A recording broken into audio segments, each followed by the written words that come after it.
Good morning! Pag-usapan natin ngayon about ating online lending. Legit ba siya? So, pag-usapan natin ngayon umaga about ating mga lending online. So, meron bang scam? May totoo ba? Legit ba sila? So, nakakatulong ba sila? Yan ang pag-uusapan natin ngayong umaga.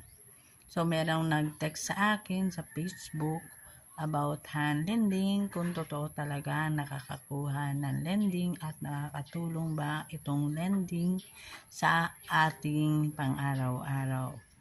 So, lalo na ang mga nag-emergency sa mga bahay or sa kung saan na nag-online lending. So, tara, pag-usapan natin. Watch. Papakita po ko sa inyo ng mga online lending na ewan ko kung pwedeng tapuran. Pwedeng siyang mahiraman, dali-dali, at saka kung legit ba. So, meron din ako na nagkaroon ako ng experience about hand lending, kaya i-share ko sa inyo.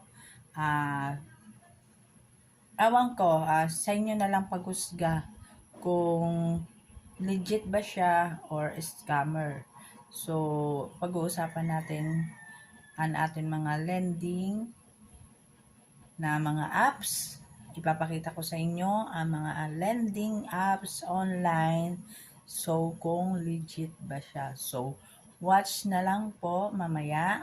So, ipapakita natin ang mga lending apps natin. Thank you. Bye-bye.